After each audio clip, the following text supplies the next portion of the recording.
And we are on air. Welcome to Shapex Studio. Today I'm showing you a detailed review of the Cannondale CZero carbon wheels.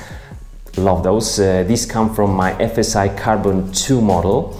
But since I found many discussions on forums on how to overhaul the hubs, how to remove the axle, I'm going to show you that and I'm going to just walk you through. I'm going to just do it together with you here. So let's go down to the to our desk here, and this is the rear wheel. I'm going to show you the weight, the dimensions and everything, but we start with the hub overhaul. Okay, now you can see it. This is the drive side of the rear wheel. This is the non-drive side of the rear wheel, and here is what makes up the whole system. This is the axle. Here we have a cup on the drive side, and here would be the Freehub with the poles. So that comes in like that into the wheel. But I'm going to show you all the parts. Drive side, it says even loosen here. So we loosen it by screwing it clockwise actually, okay. And the other cup on the other side has no thread, so we can simply just remove it like that. And that's actually the main tip you should know from the hub overhaul. No thread right here. All right, there is no Allen key there, but on the other side, on the drive side, there is 6mm Allen key, so that you could just, you know, hold on to the cup, and the other one you just hold it with your fingers. Okay, we have 4 bearings. One bearing comes off with the axle, with the spindle, and the other one is here on the drive side of the wheel. Now I'm going to show you how to put it all back together. I haven't done it just yet, but so that you know, there's a little spacer here that comes from the Freehub body side. As you can see, the axle is thicker here, just for the bearing of the wheel, and here just under this bearing. So in order to remove this axle, I needed to tap it from the drive side. Okay, I'm using a mallet here with a plastic end. So you tap it like that, and it comes off with the bearing. It's not possible to remove the axle only. Okay, so let's just make that clear. Now, if I want to put it back together, I will put some loop here on the axle, just as it was there. And before, I will show you also the Freehub body. In my opinion, really solid work. We have a nice seal here that is replaceable, removable. You've got those 4 poles, and nothing just, you know, flies everywhere around the desk when you remove it, because there is a ring here with 1, 2, 3 little screws, and the poles are just held in place by the ring, and also the bearing of the Freehub body is also being held by this ring. All right. So great job, Cannondale. I like that you've made a super light rim, but you didn't go just for, you know, lightweight on the Freehub body. It works fine, very, very good. Okay, 2 bearings, so there is no bushings. The outside bearing, the inner bearing for the Freehub body. Now, this is the wheel, okay. Here is the bearing of our wheel, and the Freehub body comes in like that very easily. So let's start with the spindle. I know this video can take a little bit time, but I'm just using simple loop, nothing more here. And also on the other side, there is a lot of loop, not the grease, but the loop here for the bearing, so that the bearing will come in easily. Okay, now comes the spindle. It comes from the non-drive side, The bearing comes in just like a baby, beautifully, so no problem with that whatsoever. I'm gonna clean my hands. Okay, now I'm just gonna tap it in a little bit. You don't have to use a lot of power in order to put the bearing back in. Now, okay, you see, it also comes off very easily. So now I'm putting the cup on the non-drive side, and I will tap the bearing back on its place. All right, just by tapping it with my cup, I'm pushing the bearing back on its place, back to its position. How do I know it is on its position? I can just look at the bearing, whether it doesn't stand out, but also when putting the cup here, I will see that the outer flange of this cup is on its place. So the system is fully sealed. It looks like the bearing is exactly where I wanted it to be. If I did something wrong or I could do better for the bearing, let me know, but I think that will be the way to install it back. All right, so it spins beautifully here. And also on the drive side, I can see that the groove on the axle came all the way to the surface of the drive side bearing. Now we cannot forget about this little spacer.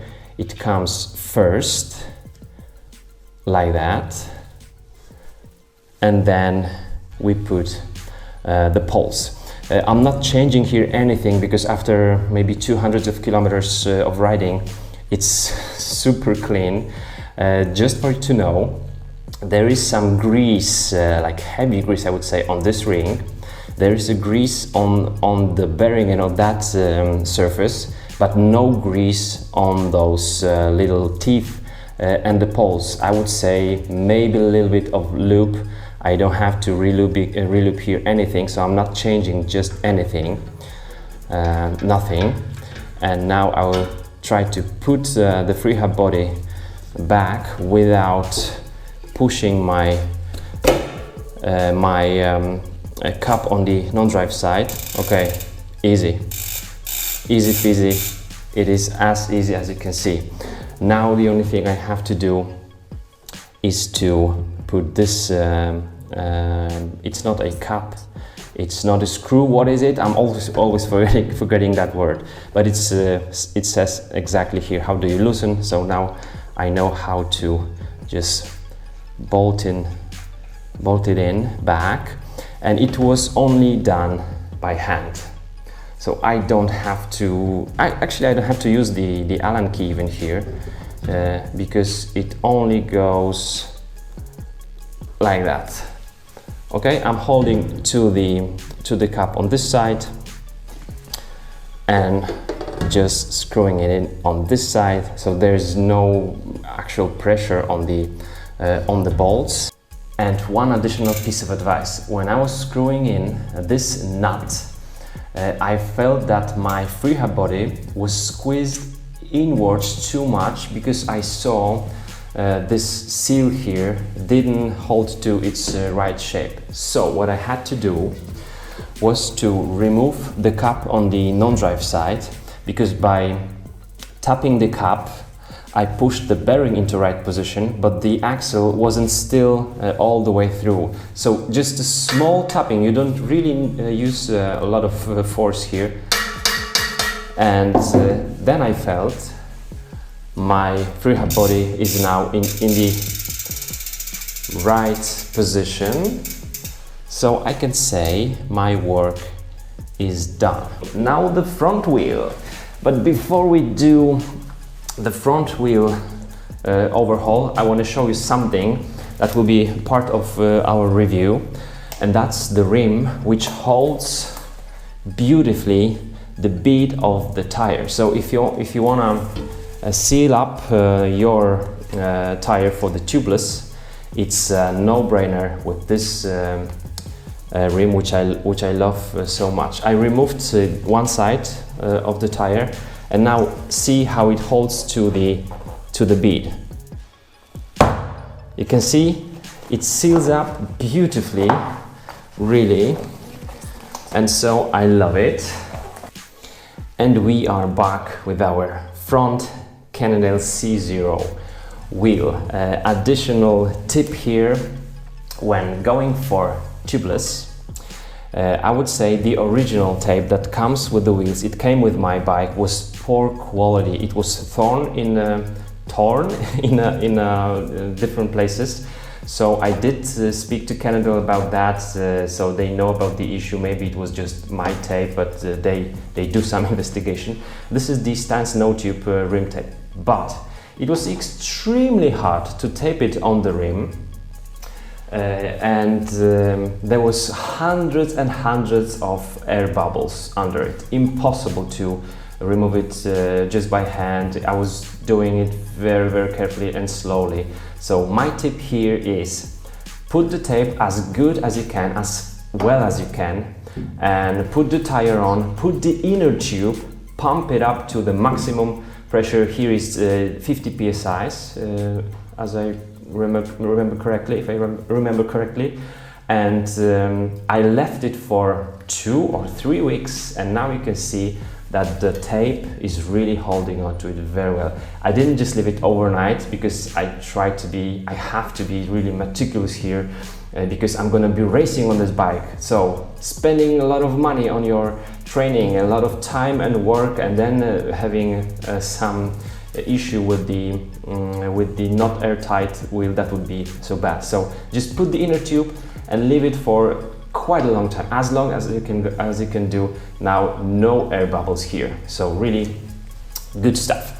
All right, so this is the front wheel, lefty specific certainly, and here we have 2 bearings, oversized on the lefty side, so left side, and the smaller one, I would say traditional standard one, on the other side. In order to remove this nut here, I'm using my tool. It is super versatile, and it's here.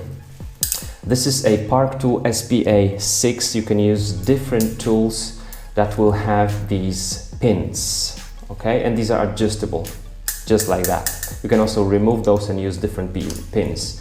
So just by using this tool, I just remove this nut, and there was very little torque on this one, maybe, I don't know, 5 or 6 Newton meters, not more.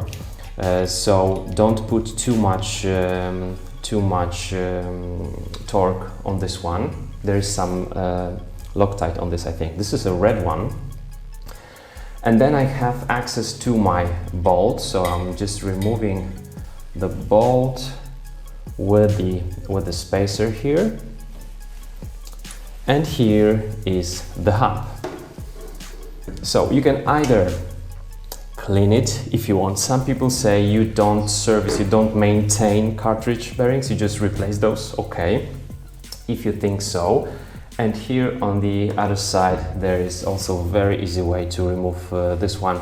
And there is a little clip, if I call it correctly, the metal one that you remove, and then you'll be able to remove the hub. So this is pretty easy, no problem with that.